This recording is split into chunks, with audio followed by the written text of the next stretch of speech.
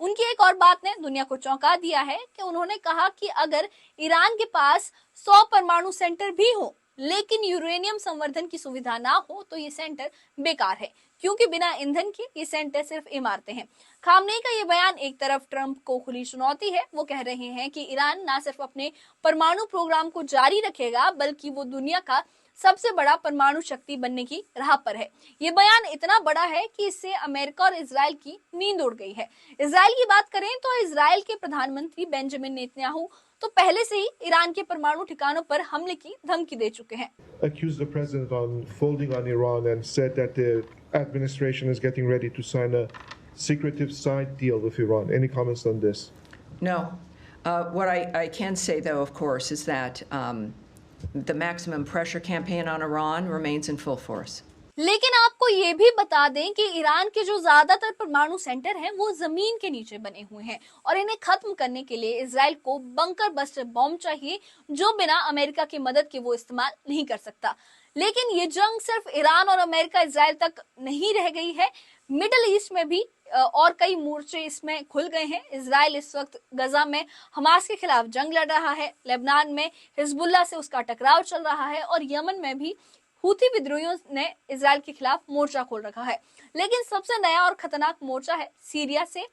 हाल ही में सीरिया से Golan Heights पर 2 रॉकेट दागे गए। ये हमला तब हुआ जब सीरिया में कमांडर जुलानी ने सत्ता संभाली। इजराइल के रक्षा मंत्री इजराइल कॉटेज ने इसके लिए जुलानी को जिम्मेदार ठहराया और जवाबी हमले की धमकी भी दी।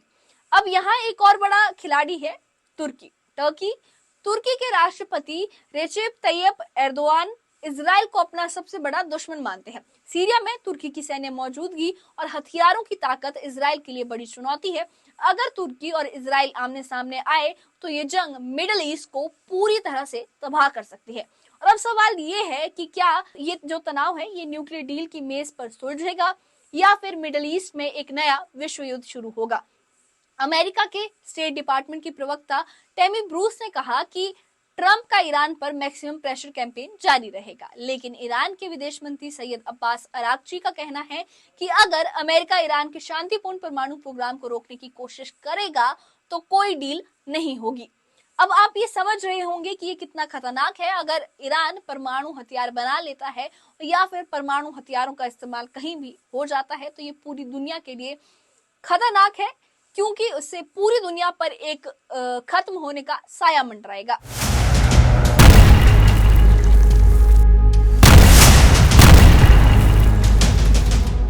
खाड़ी के बारूदी घमासान के बीच अमेरिका ईरान में रस्साकशी का खतरनाक खेल चल रहा है। इस खेल का दी एंड एटमी धमाके के साथ होने का खतरा है, क्योंकि ईरान और अमेरिका में बात बिगड़ती जा रही है। एटमी डील पर सस्पेंस बढ़ता जा रहा है।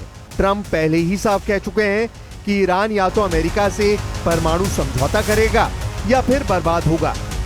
ट्रंप की धमकियां दिन ब दिन तेज होती जा रही हैं। उधर इजराइल ईरान पर हमले की धौंस जमा रहा है। ईरान भी ट्रंप की एटमी डील से दूर होता दिखने लगा है, मगर ट्रंप एटमी डील की मजबूरी गिनाते जा रहे हैं। इस सब के बीच इजराइल दुश्मनों पर बारूद बरसाना बंद नहीं कर रहा है, जबकि ईरान ने फाइनल फैसला कर लिया है। फैसला ये कि ईरान ट्रंप के साथ परमाणु समझौता नहीं करने वाला।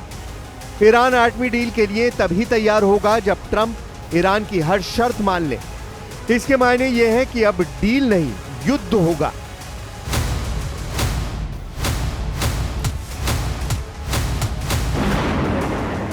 तो अब आप समझ ही गए होंगे कि मिडिल ईस्ट का ये बारूदी खेल अपने पीक पर है।